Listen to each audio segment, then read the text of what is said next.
सगळे येऊन मला बोलतात की रोशन नेमका रोशन असा रोशन तसा आहे. तुम्ही ज्या तोंडावरती बोला ना तसं आहे तसं.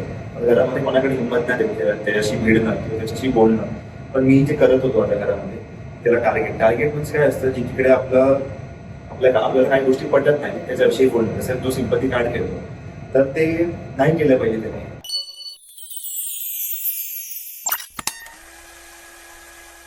नमस्कार, मी दुसरी सिनेचित्रमध्ये तुमच्या सगळ्यांचं खूप स्वागत आहे.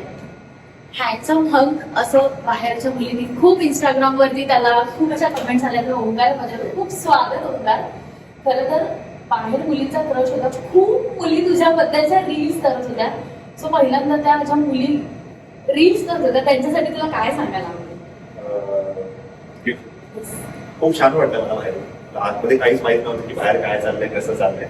पण जेव्हा मी बाहेर आलो तर इंस्टाग्राम चेक केला, युट्यूब चेक केला, तर इकडे हँडसम किंवा असे बरेच कमेंट्स बघितले, बरेच मेन्शन बघितले. खूप छान वाटलं ते सपोर्ट बघून, त्याचं प्रेम बघून. एक डिफरंट आधी पण माझ्या रील्सवरती यायचे पण थोडेफार यायचे, पण आता तर कंटिन्यू चालूच आहे त्यांचं मेन्शन किंवा रील्स बनवणं असू दे किंवा काही असू दे. खूप प्रेम भेटते मला, तर खूप छान वाटतं. आणि खरं तर आपण म्हणतो की एखाद्या आपण घरात जातो की इन्व्हॉल्वमेंट खूप महत्वाची असते. खऱ्या आयुष्यात तुझा स्वभाव देखील इतका शांत आहे का जेवढं तुम्हाला बिग बॉसच्या घरात शांत दिसतात. आणि असं तुला तर बाहेर आल्यावर वाटतंय की त्या शांत स्वभावामुळे किंवा गेम थोडा लेट समजल्यामुळे आज तुला बाहेर यावं लागतंय? शांत स्वभाव नाही बोलू शकत. मला स्वभाव आहे जिकडे बोलायचं आहे तिकडे मी बोलतो. तिकडे टास्क आहे तिकडे मी 200% देतो सगळीकडे. बट मला स्वभाव जसा आतमध्ये तुम्हाला दिसलाय तसाही बाहेरही आहे.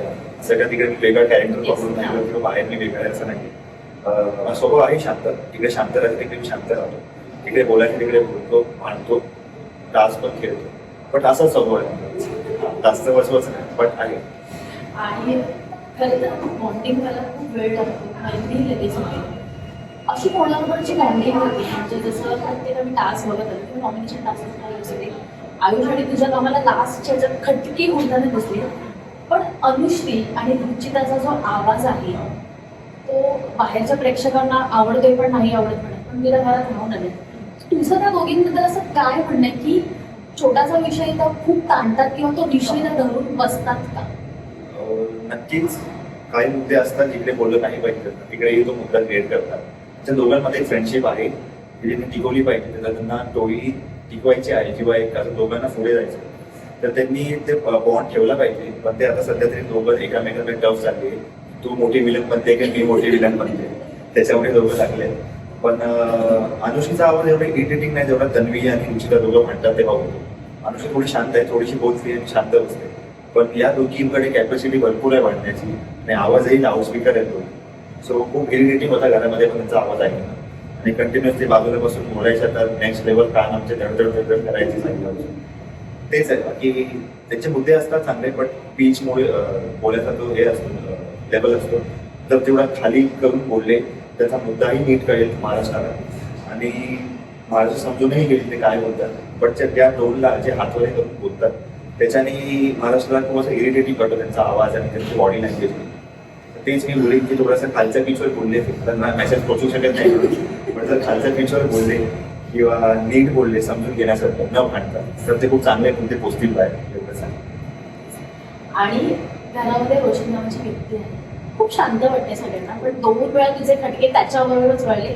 पहिला तो होळीचा टास्क झाला त्याच्यावर की म्हणजे तो त्याचं जे काम आहे ते तो आत दाखवत होता. आणि दुसरा आता की जेव्हा तू त्याच्या शर्टाला चुकून पाय मारलास पण त्याला असं वाटलं की कुत्ता म्हणजे तोही आता विषय खेचतोय तांडू आणि तो तुझ्याबरोबर असं तुला वाटतं का की उगाच तुझ्या बरोबर तो इश्यू करायचा? तो इश्यू करायचा त्याला एवढं बेसिकली काय सुचत नाही. इश्यू करणं किंवा एवढा मुद्दा क्रिएट करणं तुला एवढं नॉलेजच नाही बेसिक पहिला म्हणजे.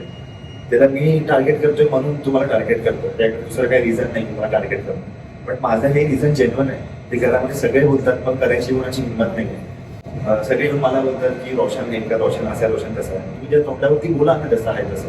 घरामध्ये कोणाकडे हिंमत नाही देत त्याच्याशी भिडणं किंवा त्याच्याशी बोलणं.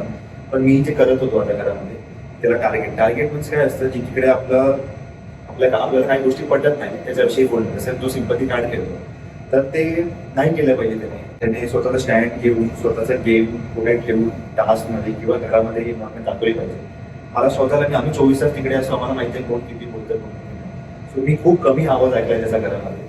खूप कमी बोलतो आणि बोलतही असेल तरी ते बेफालतूच असतं. मुद्द्याला नाही बोलत. मुद्द्याला जर तो बोलायला लागला तर तो खूप छान दिसेल, परंतु तसा बोलत नाही. दुसरे तिसरे मुद्दे, त्याचा बॅकग्राऊंड आहे, कुठे तो खालच्या बॅकग्राऊंडवरून येतो किंवा त्याचं ते काम आहे ते तो दाखवतो.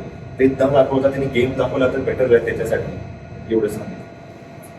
आणि आयुष आणि तुझ्या मी मैत्री बघत आलो पहिल्यापासून, पण जेव्हा जो नॉमिनेशनचा टास्क झाला तेव्हा त्यांनी तुला पहिला नॉमिनेट केलं आणि नंतर तू केलं ना, तेव्हा तुला इतकं रडू आलं की म्हणजे तुला तुझ्या भावनांवर कंट्रोलच नव्हता. ते काय होतं नेमकं की आता त्यांनी तुला केलं आणि तू ते कारणे दिले त्याचाही काही कुठेतरी आपली वीक आहे किंवा तू असं म्हणाला, पण तुमची एवढी खरंच स्ट्रॉंग मैत्री होती आणि तुला तेव्हा खरंच इतकं रडू आलं. नक्कीच माझा तो पहिला मित्र होता बोलत होतो की आम्ही बेड शेअर करतो एकमेकांपासून. कपडे झाले, शूज जे पण आहे, शूज सगळे आम्ही एकमेकांच्या घेऊन जातो. कारण आमची हाईट बॉडी थोडी सिमिलर आहे. आम्हाला एकमेकांचे कपडे होतात. आता जातानाही त्यांनी मला एक टी शर्ट दिलंय, ते मी बघा काल घालतो. सो आहे आमची अशी बॉन्डिंग आहे. पण मला कुठेतरी खटकलं की त्यांनी मला नॉमिनेट केलं. मी नॉमिनेटर होतो ऑलरेडी, जर त्यांनी केलं नसतं तरीही मी नॉमिनेट होतो. पण त्यांच्या फ्रेंडशिपमध्ये थोडंसं मला वाटलं की त्यांनी दुसऱ्यांची नावं घेतली पाहिजे होती. अजून वीक प्लेअर होते घरामध्ये, त्यांची नावं त्यांनी घेतली पाहिजे. पण त्यांनी माझं नाव घेतलं. त्यांनी मला कारणही सांगितलं, पण ते कारण मला तेव्हाही पटलं नाही, आताही नाही पटलं. पण ठीक आहे, त्यांनी गेमसाठी केलं. नंतर आमचं बोलणं झालंय, मी स्वतः जाऊन बोललो त्याच्यासाठी, बरं नव्हतं तेव्हा. आम्ही ते सॉल्व्ह केलंय गोष्टी. आणि जाताना तो जास्त रडत होता, बघितलं सगळं. आणि खरं तर आता त्याला कुठेतरी वाटेल, कारण का आपण त्याची तब्येत खूप एक फ्रेंड म्हणून तू त्याची खूप केअर वगैरे करत होतास. काल एक पंचिंग बॅगचा टास्क झाला बरोबर, आणि टास्क म्हणजे गेम होता तुमच्यासाठी. जेव्हा तन्वीला सांगितलं मला, तन्वीने आयुष्याच्या फोटो खूप खर्च करायला लागली. कुठेतरी तुला असं वाटतं की ती लव्ह ट्रायंगल म्हणून आयुषकडे बघते किंवा तुमचं दोघांचं सगळं बोलणं व्हायचं, कारण का तो तिला म्हणत होता सारखा की मी तुला स्पेस देतो. सो तुला असं कुठे वाटतं की तन्वी त्याच्या बाजूने कुठेतरी लव्ह ट्रायंगल मध्ये जाण्याचा प्रयत्न करते? सर तन्वी नेहमी म्हणत आली आहे. तन्वीचं जर फुटेज किंवा आधीचं बघितलं असेल, तन्वी नेहमीच म्हणते की 2 महिन्यात किंवा 1 महिन्यात 1 आठवड्यात प्रेम होत नाही. ठीक आहे, पण तिथे एक्सपेक्टेशन आहे ते पूर्ण करायला एक जो आपला आपण ज्याच्यावर प्रेम करतो किंवा असा व्यक्ती असतो तेच ते तोच माणूस या गोष्टी सगळ्या फुलफिल करू शकतो की ती बोलते अटेन्शन झालं हे झालं. कारण तिकडे गेम खेळायला लागला, तुला अटेन्शन का दे, तो बिग बॉसला अटेन्शन देईल किंवा जो गेम आहे टास्क आहे तिकडे तो अटेन्शन देईल. तिकडे तो अटेन्शन देईल. सो ते मला कुठेतरी खटकलं. तर तुम्ही एका साईडने बोलतात प्रेम पण नाही किंवा अँगल पण नाही, काहीच नाही, आणि एका साईडने एवढं सगळं एक्सपेक्टेशन ठेवलं हे चुकीचं वाटतं मला. आणि मला असं वाटतं की आयुषने जेवढं तिच्यापासून लांब राहून इंडिव्हिज्युअल गेम खेळला तर तो चांगला दिसेल, लोकांना कळवेल आयुष काय आहे. नाहीतर मग ते असं होईल की तन्वी त्याला पाठीवर घेऊन पुढे चालली. असं नाही वाटलं पाहिजे. स्वतःचा एक गेम खेळला पाहिजे.